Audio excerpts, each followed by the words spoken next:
Hiya, I'm Jasper, and welcome to your video review for The Expendables 2.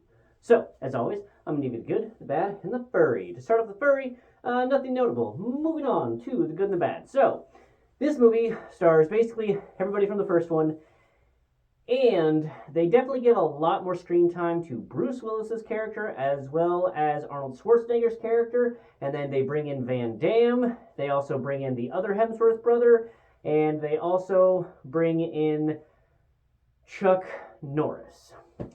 So, I enjoyed this movie. It still had the Expendables feel to it. There was still just a lot of gunfights and a lot of action, a lot of knife throwing, a lot of knife kills, and a lot of martial arts from Jet Li a little bit. But what I didn't like about this movie as much is that in order to give like Arnold Schwarzenegger and Bruce Willis and some of those other people more screen time, they seem to have relegated some of our other main stars from the last one more so. So especially Terry Crews. I really didn't like what they did with Terry Crews. Like literally, they're rescuing, and this is right in the beginning, so I don't feel like this is a spoiler, but they're rescuing what turns out to be Arnold Schwarzenegger, and they break him out of his chair, and they're like, oh, he's like, I need a gun, a big one, yours, give me yours, and he literally takes Terry Crews' awesome like automatic drum-fed shotgun. I get that you have Arnold Schwarzenegger and you want to give him a big gun, but Terry Crews is a big guy, and Terry Crews is a badass, and it's awesome. And like, why you gotta take his? Just find something else for Arnold Schwarzenegger. He had his chance, and he was busy doing governor things when the first one came out, I think. So should have just like ship sailed, bro. Find a new gun. This is Terry Crews' gun, but they didn't. And then the other thing is that they also had some chick in this one that they didn't need to have. It seemed really, really tacked on. Like just something like you didn't need to have her in there. I'm just saying. It seemed so very tacked on. And like, I don't know. Maybe the Chinese funded this a little bit, but it seemed like one of those things where it's just like, hey, China's giving this movie a whole bunch of money, so now we got to have a Chinese awesome person in here. So I don't know.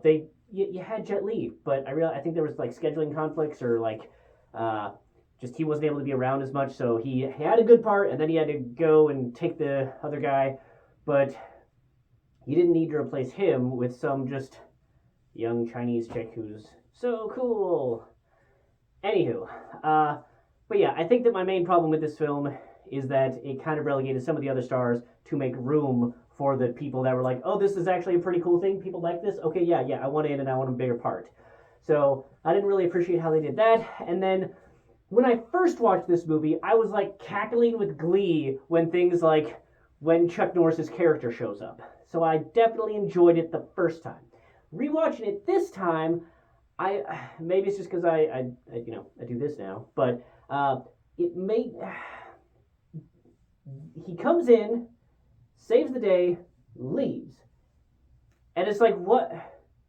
Where did he come from? How did he get here? Why is he leaving? Just all of the questions, and none of those were answered. And that's how it kind of felt like just the general structure of this movie is that there was just very almost unbelievable things that happened in this in order to facilitate some type of plot movement to get to an area where there would be a firefight. And it was kind of unsatisfying to me on the rewatch. The first time around, though, really enjoyed it. It was just awesome. Much like how on the first time that I watched it, I was cackling with glee about all of the one-liners that they were giving to other characters from the actor that would normally say them and how they were inserting it. I enjoyed the hell out of that. This time around, I was kind of like, I mean, that is really shoehorned in there. It's fun, but it's really shoehorned in there. So maybe you won't enjoy it as much on future rewatches, but on the first time, when you get to see it the first time, I think you'll enjoy it because it's still fun to see those characters get lines, and the action is still really good throughout the movie. I still think that it has pretty good quality action, just, with some of the other new characters. So still an enjoyable time, definitely worth a watch, but maybe not as many rewatches as the first one. So that's all I have for this one. Thanks for coming. Thanks for watching. Hope to see you in the next one. Bye.